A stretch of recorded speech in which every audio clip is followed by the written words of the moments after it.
Everyone wants to be great until it's time to pay the invoice that comes due for getting there. I recently heard a similar statement from Joshua Medcalf, and it really stuck with me. Greatness has a cost. Many people never stop to consider it. And if you're only living off of adrenaline and excitement rather than having a clear goal and a plan, you may also discover that it's a price that you're not willing to pay. We'll pay a price for where we want to go, but maybe not for driving off the road in a random direction. The good news is that momentum makes paying that price so much easier, and the path, it couldn't be much clearer. Welcome to Calm and Clarity Conversations, where we believe that calm, clarity, and focus in that order is the only path to true momentum. Today, I'm sharing the 6 rewards of momentum, the real results of doing hard work in a strategic and healthy way. If you've listened to Calm and Clarity and Focus in episodes 3, 6, and 9, respectively, it's time to smile because this is where it all comes together. Today, as in those episodes, I'm going to share with you 6 principles, an example of them in action, and actions that you can take to reinforce those or enhance them or make them more likely in your lives. This is the result of doing the calm, clarity, and focus work, and you get an opportunity to enjoy it, to see it magnified, to see your cup running over, and it's a beautiful thing. The first one of these 6 is purposeful connection. The principle here is that momentum is magnetism. Momentum deepens relationships, it makes them so much more available. And when you think about relationships, when we think about the idea of connection, connection is being seen and heard and valued and included, but it's also the ability to reflect the same to others and to do so naturally. You see, as we talk about these 6 items, these 6 rewards, what you're going to find is that they're all bidirectional, that they allow you to move freely and help others at the same time as you're seeing the rewards of this in your own life. It's one of the beautiful parts when the flywheel spins is how much of an impact, how much energy it brings not only to you and your organization, but to those around you as well. And what does, if we are going to look at it, what does this connection look like? And it isn't just the basic connection that we might get in our normal life. It's the connection that comes from momentum. This is where your energy shifts, where the magnetism starts bringing people toward you that you aren't even aiming at. Recently, I was at one of my favorite restaurants, Side Biscuit. Shout out to Jordan and the team there. They are incredible. He is a friend and former guest on the show, and they make some of the very best wings around.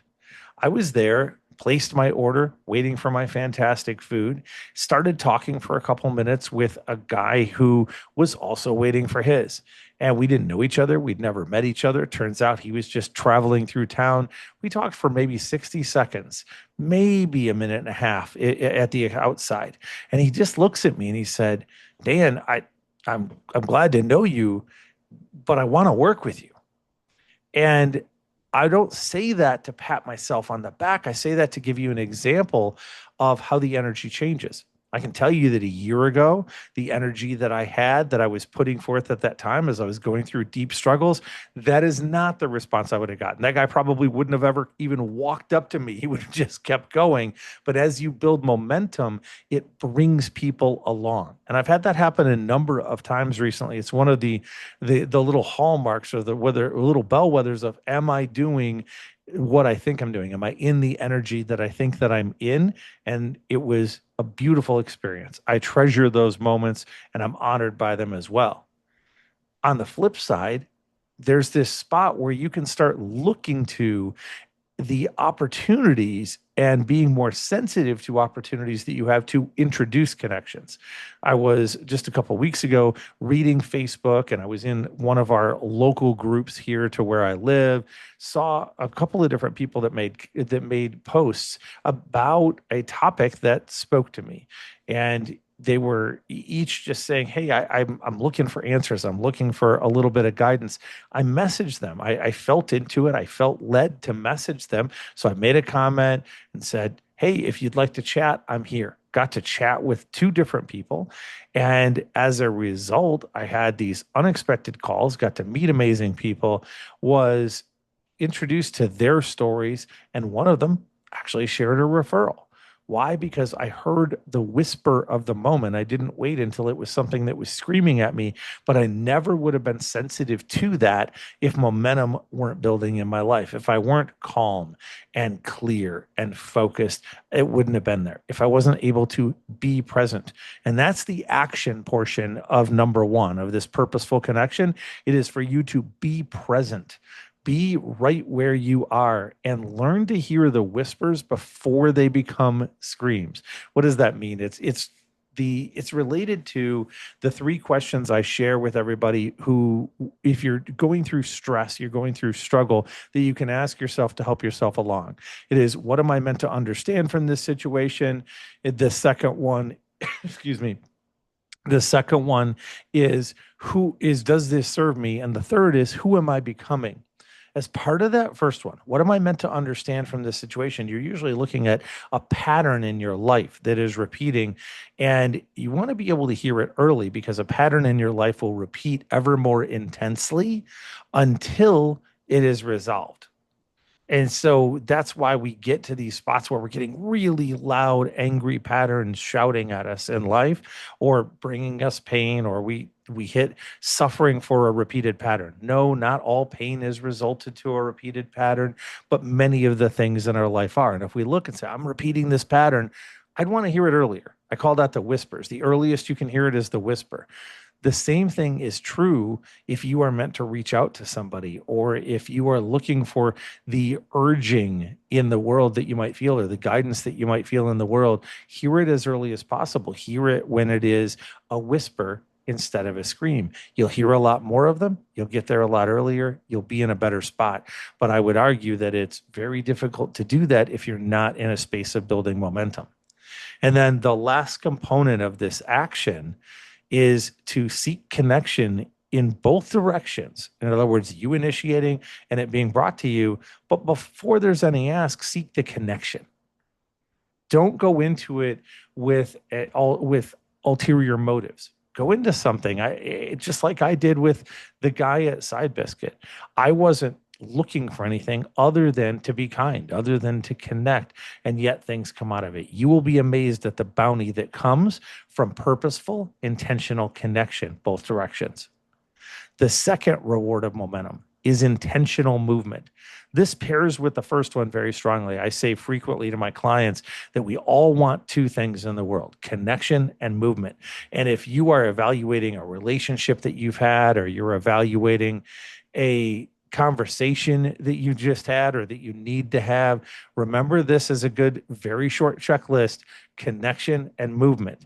If it went well, you probably got both. If it didn't go well, you most likely missed one of the two. And that lets you look and say, ooh, how can I get better? Where can I go? In this case, as you're building momentum, you will get intentional movement. So we have purposeful connection. Now we have intentional movement. What is the key there? What is the principle around it? It's this. It's that every action that you do should take you forward to your North Star. We spent time in one of the earlier episodes talking about reverse engineering and the power of that. That if you work at your vision, your North Star first, for whether it be for your life or whether it be for the project you're working on, and then you work on the strategy and then the tactic and then the task, you rebuild it or reverse engineer it from that side, that you'll know that every action is moving you forward. As you're building momentum, this intention continues, and you gain not just efficiency, but you gain purpose and fulfillment in doing that. For me, I would say that there are thousands of times that this has shown up. The one time that I really grabbed it, I think, is around meetings. We all, or at least I'm assuming you probably agree with me, that we don't love meetings. We don't look and go, ooh, can I go to 10 more meetings today? I led large teams, and for a long time, I had a lot of meetings. I would have a meeting for this and a meeting for that and a meeting for every other thing. And when I had meetings, I noticed that people were leaving them feeling maybe that they just dreaded the next one, or that it was okay but not great. I finally learned through both trial and error and study and mentorship that meetings should typically only have two purposes: decisions and development. And that if you consider the cost of a meeting, the opportunity cost of all the people there, all the time that they spend that they could be going and doing, all of their actual cost of being there, and then you only have a meeting when you have enough of a reason to where you know you're going to get the return on investment, and you treat it that way with the team. But then you also make the meeting not about things that could have been in an email. That's a big meme and a joke for everybody. It's also that for a reason, because it was real. If you say, no, we're only going to come together to make decisions and to specifically improve ourselves or get better, meetings changed completely for me. That was intentional movement. We were intentionally moving in the meeting, but we also intentionally moved the organization that I was with as I shifted that. More recently, as I have worked with my team here in Leaders Must Lead, my company, we are on this march with strategic momentum coaching, our group coaching program. And for those of you who want more information about that, you can check out the playlist on our Leaders Must Lead YouTube channel, or you're welcome to look in the comments to this episode as well for a link to take a look and learn more.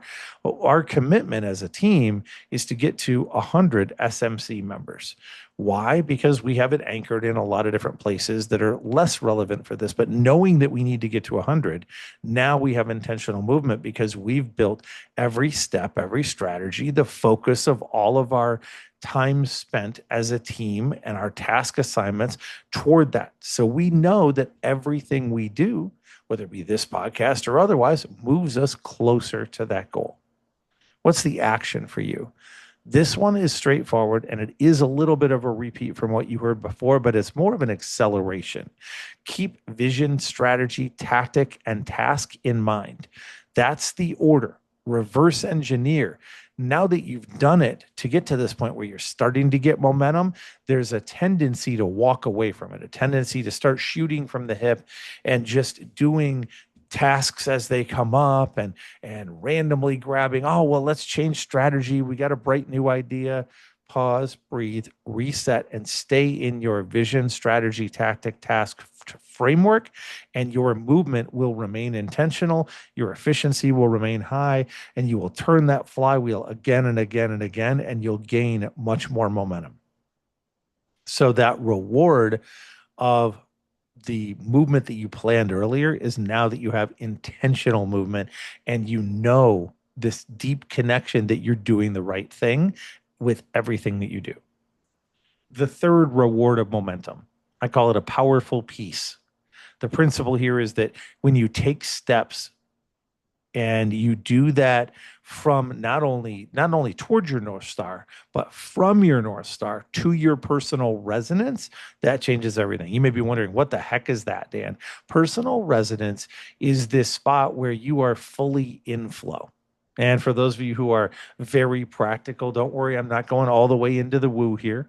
This is about when you feel in rhythm. When you get to a spot where things begin to flow to you rather than you fighting through them. You guys know people in your life that, if I mention this, I bet you'll think of some. You know people in your life who it just seems like everything kind of comes to them, where it just walks right up to them, and you were wondering, how did you get that opportunity? How did that happen?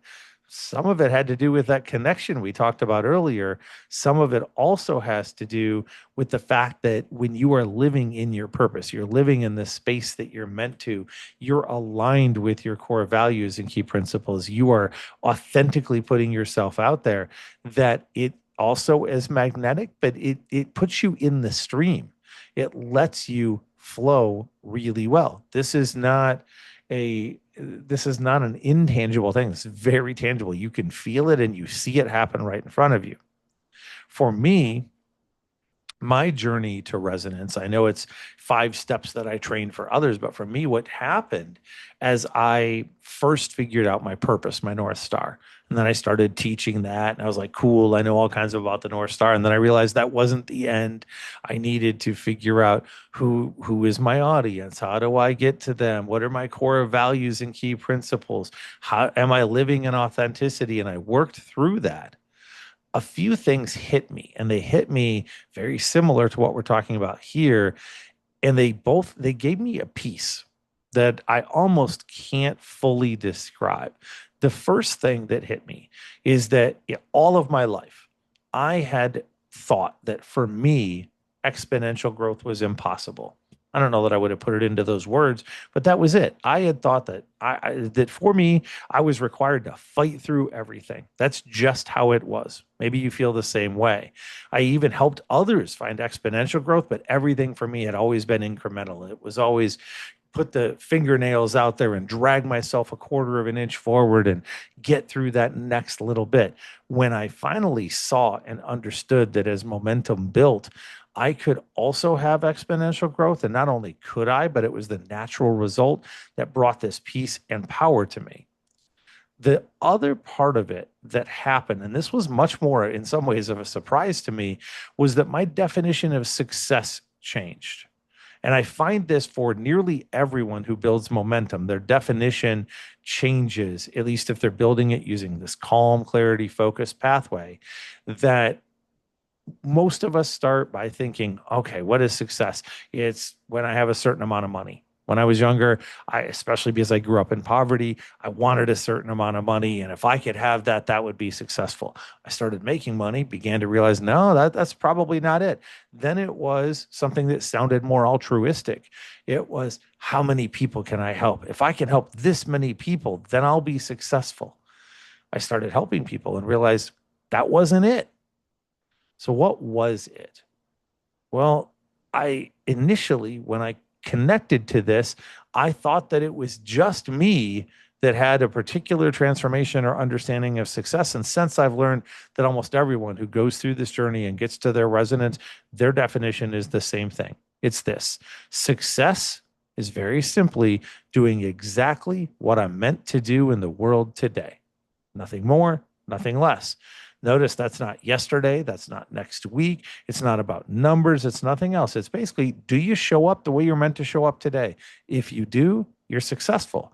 That means that sitting here on this recording, speaking to you, I can confidently, but with no arrogance, say, I am successful.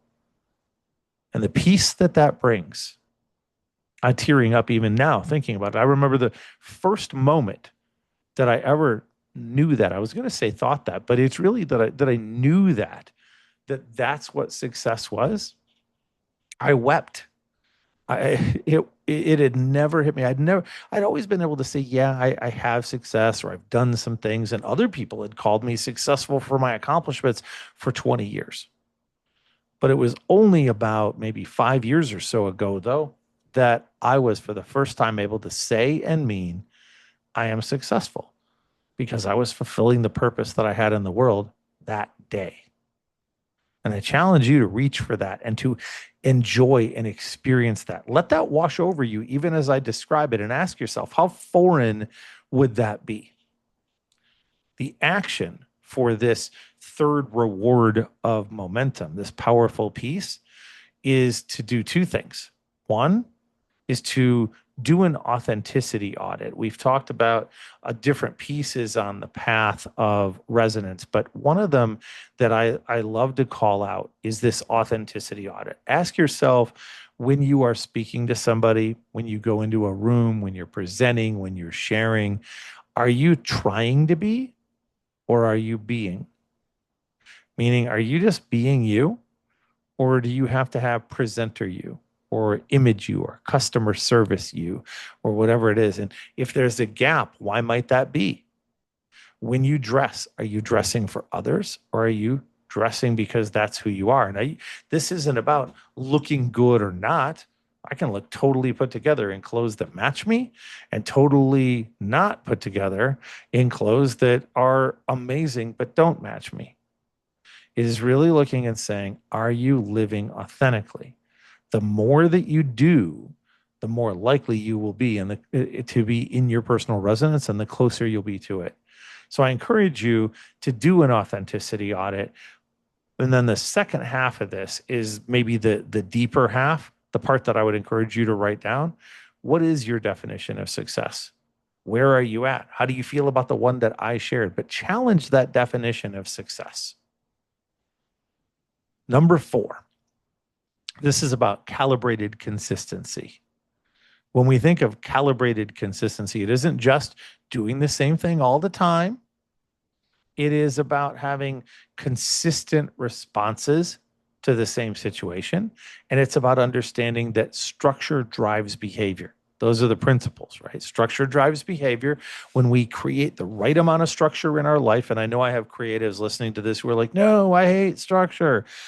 I have worked with many creatives, and I find that this is a great challenge initially in my conversations with them. And what I would challenge those of you who are on that end of the spectrum to consider is that a degree of structure does not mean a straitjacket.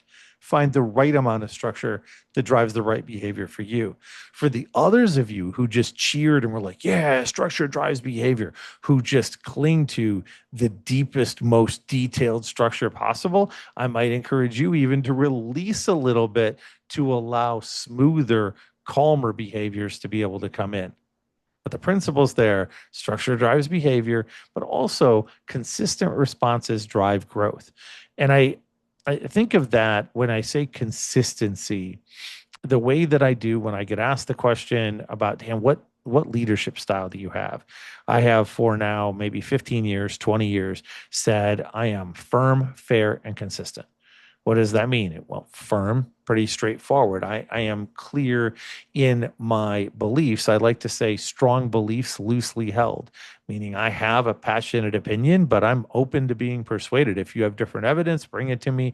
Let's talk about it. And I'm totally open to changing my mind. And then if I do, it'll be the same everywhere, not just for a moment. Fair is looking and saying, okay, I want to give everyone the same opportunity. That doesn't mean that everyone gets the exact same treatment. It means that everyone in the same situation gets the same treatment. If you think about it in an analogy of a professional basketball team, the person on the end of the bench does not get the same treatment as the superstar. But if the person on the end of the bench performs and acts and becomes the superstar, they should get the same treatment as the other superstar. That is fairness, in my opinion. And then third, the one that we're talking about here is consistency. So I'm a consistent leader.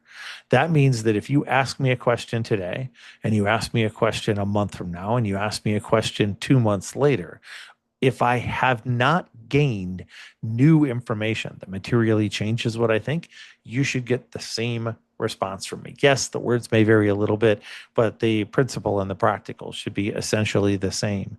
The levelness, the calm should be essentially the same. What I have found in leadership is that consistent responses drive growth. Momentum is smooth. Therefore, it is about consistency. Consistency makes it go, and consistency is a byproduct. For me in my life, where this has shown up, I think all the way back to one of my earliest jobs. It was just me getting out of college. I had been working at Sears before that, but I had a leadership role at a mower shop.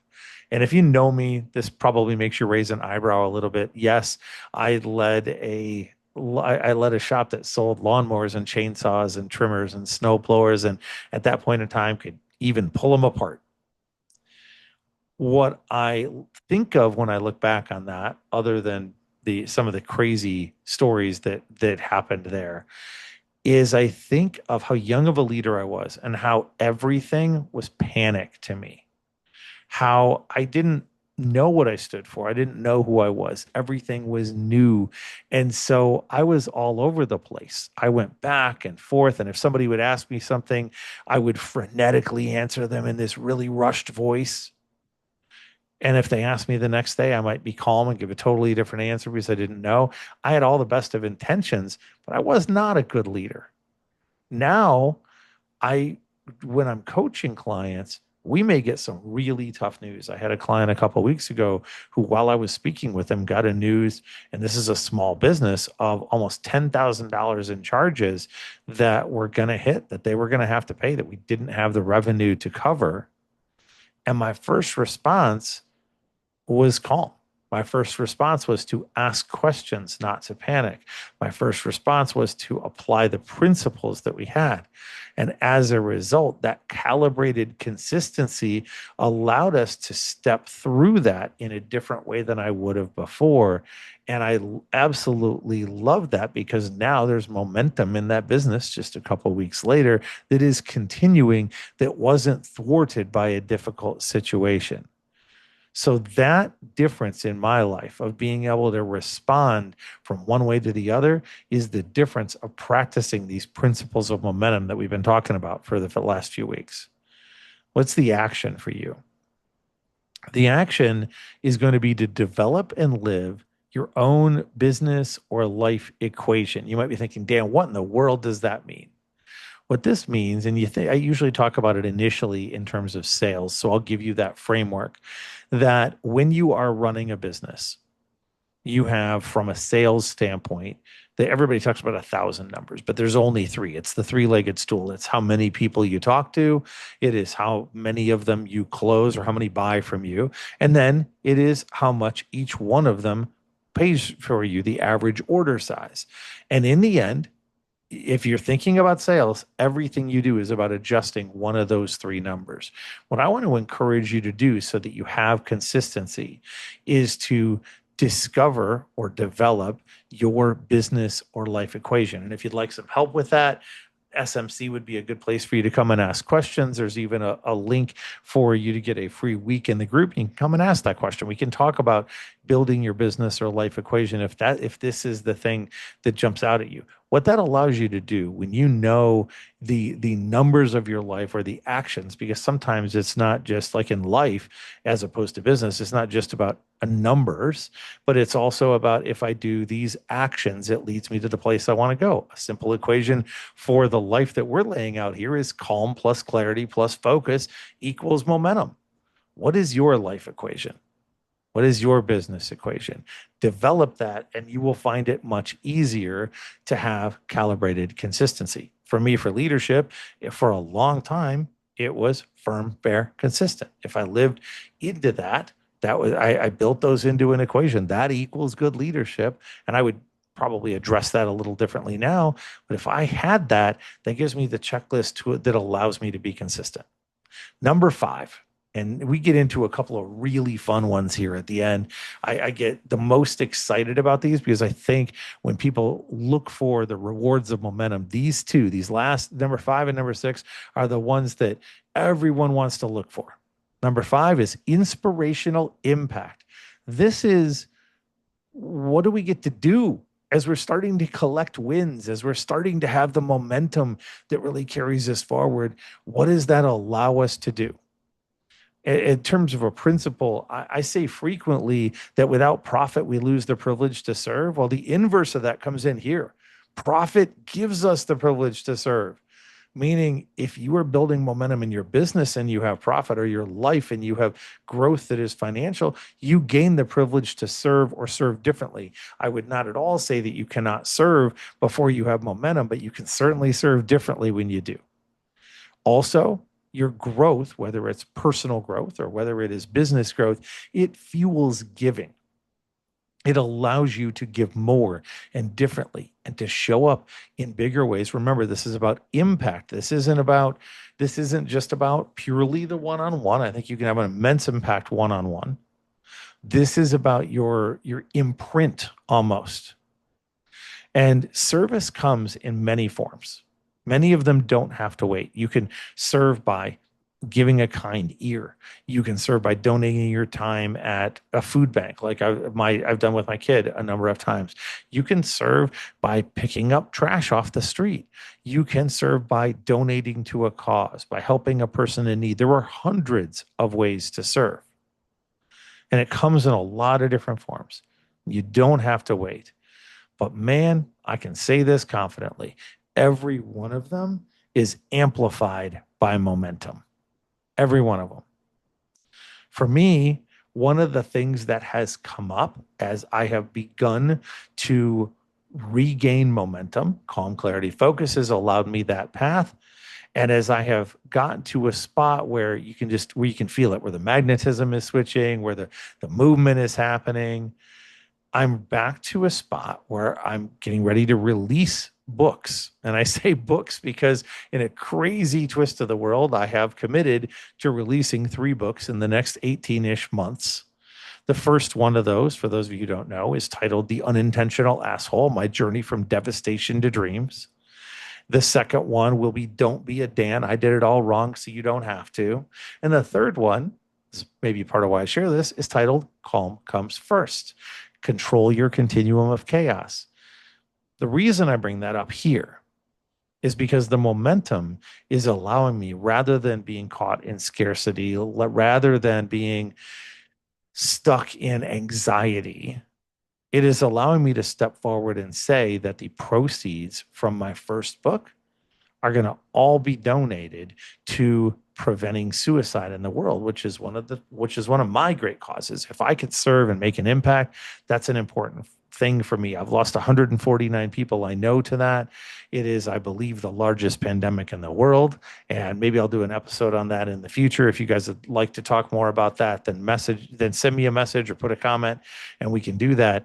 But being in a space where there's momentum, and notice I didn't say I have financial freedom yet, right? I don't, but this momentum has allowed me the energy and the focus and the clarity to be able to look and say, I can serve in that way. And I can do that without negatively impacting many other things because of how it can be done. As a side note, it's also going to allow us to be able to put the book out at a lower and better cost in some forms and to get it into some countries that it might not have been able to get there. And we're serving the world, which I love. The action for you here is this: choose where and how you want to give. Set targets for when you're going to do it. In other words, look at your path forward of beginning to build momentum and say, how am I going to serve now? Many of you already are. And if you're doing that and you're happy with how you're doing it, awesome. Then look at what you're trying to do in the future from a service standpoint. What would bring you joy?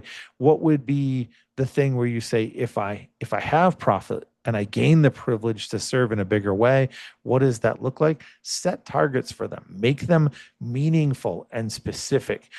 Remember, vague is overwhelming, specific's achievable. So the easier and better you do that, the better off you're going to be.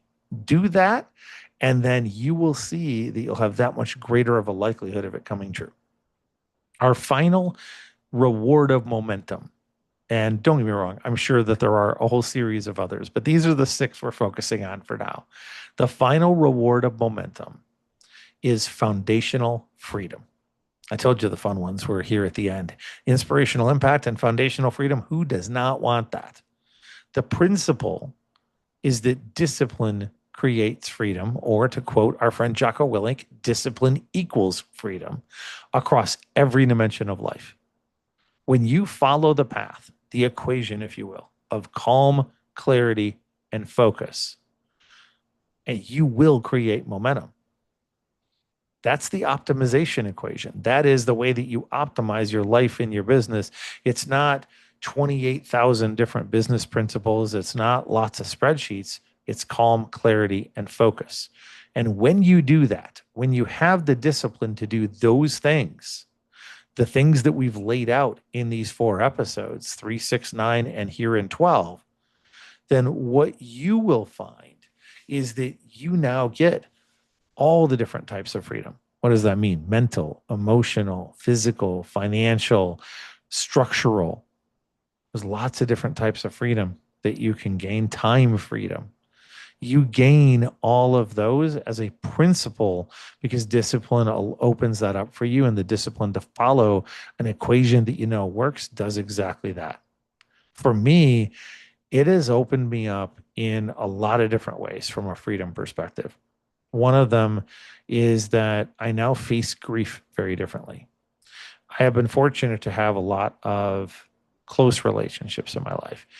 I've also struggled through a lot of loss in my life. And I'm grateful for those and for the connections that were there. But loss is really hard. And for the longest time in my life, if I would lose somebody, I think of when I lost one of my aunts maybe 15, 20 years ago, it would spin me out for a month. I would be depressed and anxious and struggling. And I had a really deeply difficult time with grief. Now, I do grieve. In fact, I think that's important. So many people I know shove the grief down and never deal with it. But my version of dealing with grief is very different because I'm calm and I asked questions through this momentum and through that space of being calm and clear of how do I work? What's healthy for me? How do I process? And now having learned my own process around grief, even when I lose someone close to me, just a year or so ago, I lost my sister and it was hard, but I processed it and was recovered in a day or two. And these are people, my stepmother, my mother, I've lost many people in my life. And I'm not saying there's not still difficulty. I'm not saying it doesn't sometimes come in waves, but when I allow it to process through me, I attribute the work that I've done here around momentum to being able to face grief differently. Another area, and the one that I think a little bit more about, is that when you build momentum, you start earning the space to say yes without guilt. And yes, you can say yes without guilt well before you have momentum about many things. But I would challenge you that if you are struggling in the area of finances, it's pretty hard to say yes to an extravagance without guilt around it when you know that you owe people money or when you know that you have bills that have to be paid and you're doing things not out of excess, but you're doing them out of struggle. I'm still fighting my way through the recovery of the struggles of the last couple of years. So I can't say that I'm all the way financially back into that space. I've tasted it, I've been there, but I can't say that I'm all the way there now. I can tell you I have friends who have tremendous momentum right now. And they have worked for that. They've followed this calm, clarity, and focus. I have clients who are following that and who are very much there. And when you get to a spot where you can say yes to the things that you want in life, and I don't even mean the big things, they can be a small thing in relative terms of going out to dinner with a friend, going out to lunch with a friend, getting a coffee in the morning, whatever your thing may be, but being able to do so without guilt is a freedom that comes from the discipline of building momentum in your life. So what is your action for this final one? It is to not wait to find freedom. So I just said a minute ago, we earn some of it, right? But a lot of it we choose right now. If you have the discipline to do calm, clarity, focus, you follow this path, then you don't have to wait for freedom. You have it right now. You have freedom of time. We walk through a lot of pieces that'll help you with that. You will have freedom of emotion. That welcome to calm, right? You'll have freedom of your mind. That's the clarity. You may have freedom of the physical being. There's the exercise and the movement. All these different things we've talked about, they set you up for freedoms. And eventually, working toward it through that same discipline, you hopefully and willingly will take steps forward and have the opportunity to claim it from a financial and a travel freedom and all those other pieces as well.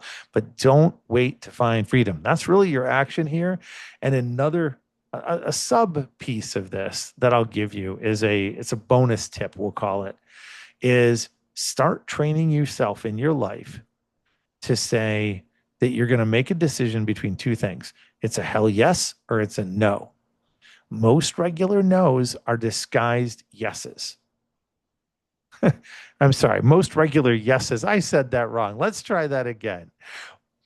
Practice saying hell yes or no, because most regular yeses are disguised no's. This is important. Hear that, feel that. Ask yourself how many times when someone has called you and asked you for something that you almost begrudgingly say yes, but really it was a no. And it could be meeting somebody. It could be, I'm so busy, but I feel obligated. Get yourself to a spot where you feel into something. You get asked about something. And I know there are times where you don't have a choice. Your boss asks you, or it's a requirement, you've got to do the thing.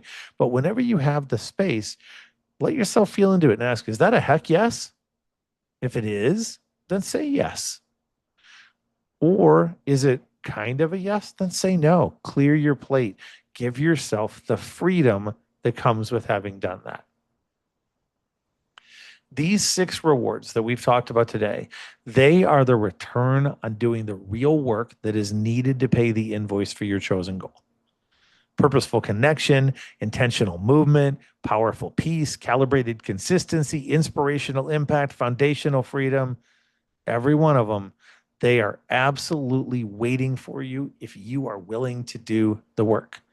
My challenge for you today is to choose one of these rewards that most speaks to you and make it your reason to build momentum. Also, if you missed calm, clarity, or focus in episodes 3, 6, and 9, go back and listen to them. Together, they are going to reveal the path that makes these rewards possible, reachable, attainable, yours. Thank you so much for all that you do and for the light that you're shining in the world every day. If today's message that we've shared, if this group of 4 messages has resonated with you, please subscribe and share with someone who would benefit.